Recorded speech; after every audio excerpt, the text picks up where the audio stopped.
الحمد للہ رب العالمین والصلاة والسلام علی سید الانبیاء والمرسلین نبینا محمد وعلی آلہ وصحبہ اجمعین۔ دروس رمضان باب 21۔ رمضان اور گناہوں سے توبہ۔ رمضان المبارک کا مہینہ صبر و تقوی کا مہینہ ہے۔ اس مہینے میں نفس کے خلاف مجاہدوں کے تسلسل سے نفس بہت کمزور ہو جاتا ہے۔ عبادات و اعمال صالحہ سے اللہ کا قرب اور تعلق قوی ہو جاتا ہے۔ آدمی کو چاہیے کہ اس موقع کو غنیمت جانے اور اللہ سے خوب گڑ گڑا کر اپنے گناہوں سے توبہ کرے۔ اللہ کے آگے اپنے جرم کا اقرار کر کے اپنے دل کا بوجھ ہلکا کر لے۔ اللہ کی رحمت اور مغفرت کی طلب کے ذریعے اپنے دل کو مایوسی کے اندھیرے سے نکال کر امید کی روشنی میں لے آئے۔ اپنے رب سے مستقبل کی زندگی میں فرما برداری کا عہد کر کے اپنی ثابت قدمی کا راستہ ہموار کرے۔ توبہ نہ صرف ماضی کے گناہوں کی مغفرت کا ذریعہ ہے، بلکہ توبہ حال اور مستقبل کی اصلاح کی پہلی سیڑھی بھی ہے۔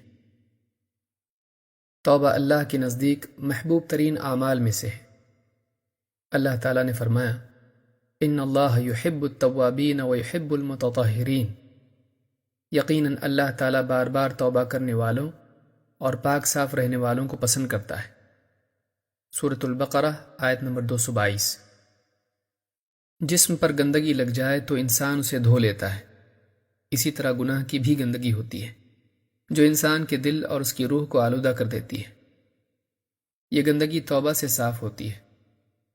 گناہ ایک برا کام ہے، لیکن گناہ ہو جانے کے بعد سب سے بہترین کام توبہ ہے۔ اللہ کے رسول صلی اللہ علیہ وسلم فرماتے ہیں، آدم کی اولاد میں ہر ایک خطا کار ہے، اور ان خطا کاروں میں سب سے بہترین لوگ وہ ہیں جو توبہ کر لیں۔ اس حدیث کو امام احمد، ترمذی، ابن ماجہ اور حاکم نے روایت کیا ہے۔ ایک شخص گناہ ہو جانے کے بعد اپنی غلطی پر شرمندہ ہو اور اللہ تعالیٰ سے معافی طلب کرے تو اللہ تعالیٰ اسے ضرور معاف کر دیتا ہے۔ اللہ کے رسول صلی اللہ علیہ وسلم فرماتے ہیں، گناہ سے توبہ دراصل ندامت اور استغفار ہے، یعنی اپنے گناہ پر شرمندہ ہونا اور اللہ سے مغفرت طلب کرنا توبہ کی اصل روح ہے۔ اس کے بغیر توبہ صحیح نہیں ہوتی۔ یہاں یہ بھی یاد رکھنا ضروری ہے کہ بندے کے گناہ چاہے کتنے ہی کیوں نہ ہوں، اگر وہ سچے دل سے توبہ کرے اور اللہ کی طرف پلٹ آئے تو اللہ تعالیٰ بھی اس کی طرف متوجہ ہوتا ہے اور اس کی توبہ قبول کر لیتا ہے۔ وہ بادشاہ ہے، مالک ہے، جسے چاہے معاف کر دے۔ کوئی اس سے پوچھنے والا نہیں کہ فلاں کو کیسے معاف کر دیا۔ لہٰذا بندہ چاہے کتنا ہی گناہ گار کیوں نہ ہو، اسے اللہ تعالیٰ کی رحمت سے مایوس نہیں ہونا چاہیے۔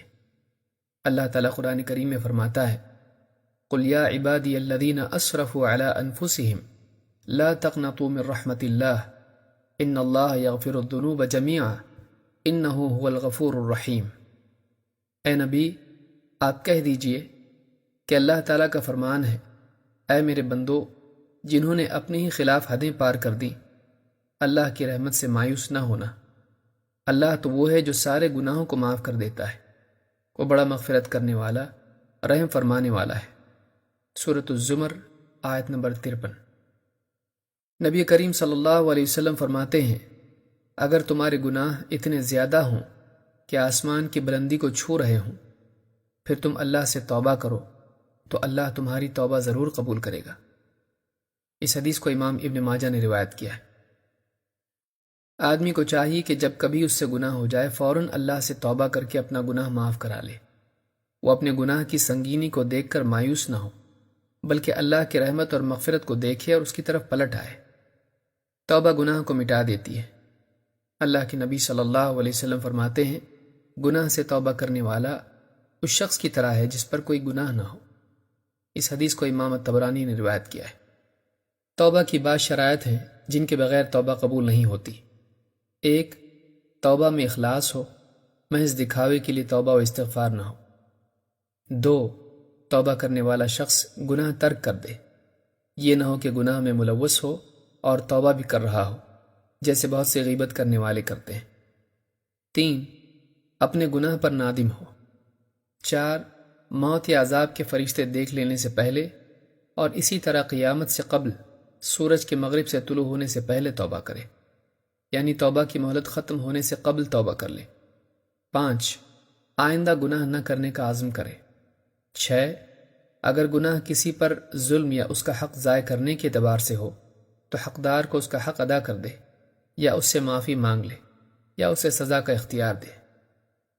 انسان نیکیاں کرتا ہے لیکن بعض گناہ ایسے ہوتے ہیں جو اس کی نیکیوں کو برباد کر دیتے ہیں، بلکہ بعض لوگ ڈھیر ساری نیکیاں جمع کرنے کے باوجود بعض گناہوں کے سبب قیامت کے دن جہنم میں ڈال دیے جائیں گے.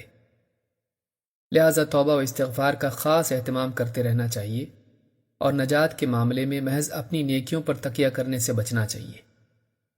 رمضان کے مہینے میں بندہ اپنے نامہ اعمال کو جہاں نیکیوں سے مزین کرنے کی فکر کرے، وہیں توبہ و استغفار کے ذریعے اپنے دل کو گناہوں کے دھبوں سے پاک کرنے کی بھی جستجو کرے. یہ نہ صرف عبودیت کا لازمی تقاضا ہے بلکہ سمجھداری و احتیاط کا بھی.